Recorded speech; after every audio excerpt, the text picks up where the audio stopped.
À 23 ans, Richard Blass est déjà un criminel extrêmement violent. On le soupçonne de plusieurs meurtres, dont certains gratuits.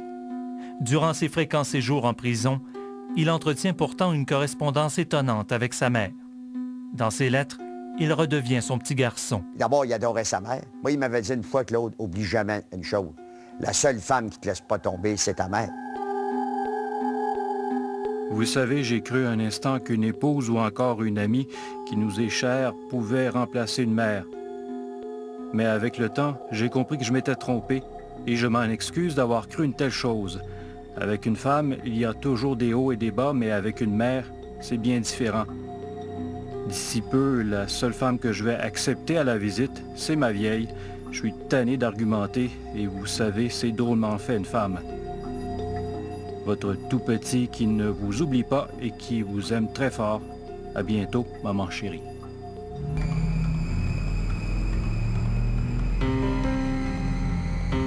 Mais Richard Blass ne mêle pas les sentiments et les affaires. Début 69, il attaque une banque à Sherbrooke.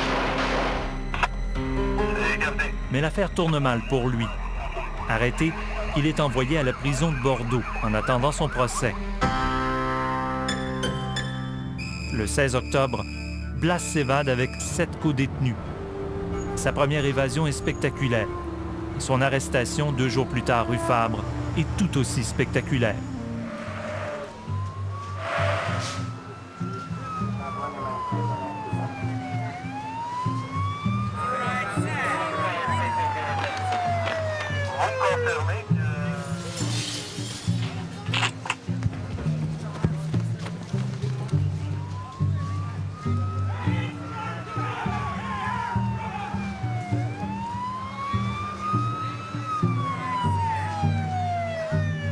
Ce qu'on voyait là, c'est la rue Fabre, là, par rapport à ça, quand tu regardes la façon, parce que moi, j'étais là cet après-midi-là, là, quand ils l'ont pincé, là, ça avait l'air de Police Academy numéro 8.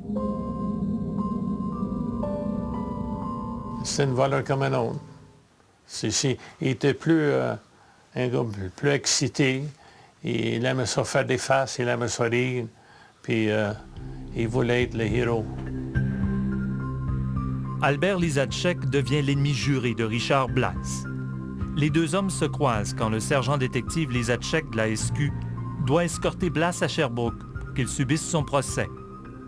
Lisacek est toujours armé de sa mitraillette, modèle 1927, la mitraillette des célèbres bandits de Chicago.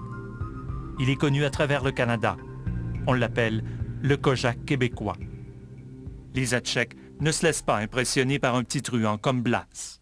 Une autre fois, j'ai transféré Blass avec 2 de ses chums d'un char avec mon partner. Puis il riait, il dit, Lisacek, une bonne journée, mes chums vont nous bloquer la route, puis ils vont aider à me sauver. J'ai pogné mon pistolet, je me virais de bord, puis je l'ai mis en dessous de son nez. J'ai dit, Richard, première chose, si on se fait attaquer, je te flamme la tête, après ça, je vais me défendre. Là, après ça, il rit un peu. Il rit un peu, là, il m'aime un peu partout.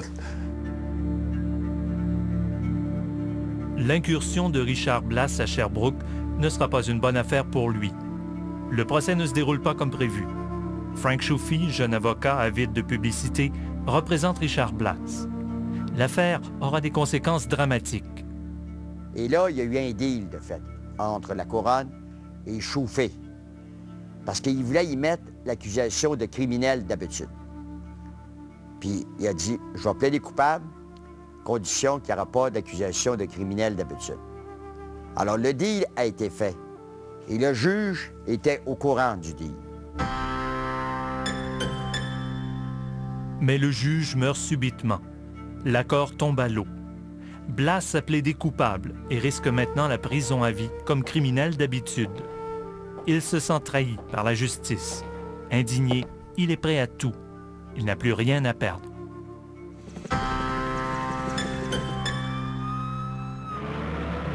Quelques mois plus tard, le Québec est plongé en pleine crise d'octobre. James Cross et Pierre Laporte ont été enlevés par le Front de libération du Québec.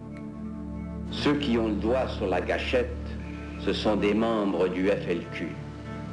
Rien ne saurait donc justifier le mal qui pourrait être fait à ces deux hommes. Et si par malheur quelque chose leur arrivait, le gouvernement pourchassera sans relâche les coupables. Blas entend profiter de la situation. Il propose au directeur du pénitencier de prendre en otage d'autres felkistes emprisonnés avec lui. Son plan, les tuer si le FLQ ne libère pas Cross et Laporte. Frank Schuffy est convoqué en pleine nuit par le directeur du pénitencier. And what he wanted to do, he wanted to go see Jérôme Choquette. And he wanted to kidnap members of the FLQ that were detained inside and telling them that if they don't release Cross and Laporte, that he'd kill them. Lisacek ne croit pas aux intentions vertueuses de Blas.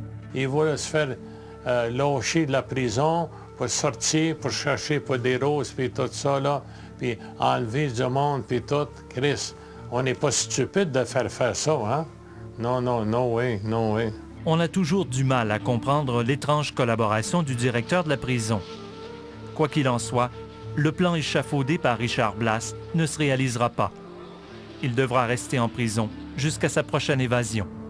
Albert Lisacek multiplie les actions d'éclat. C'est lui qui, le premier, pénètre dans la maison de la rue Armstrong à Saint-Hubert, là où Pierre Laporte a été tenu captif. C'est aussi lui qui arrête les felkistes Jacques Rose et Francis Simard, dissimulés sous la fournaise d'une maison à Saint-Luc. Lisacek n'aura pas eu besoin de Blas pour faire son travail. Après la pause, la fin de Richard Blas.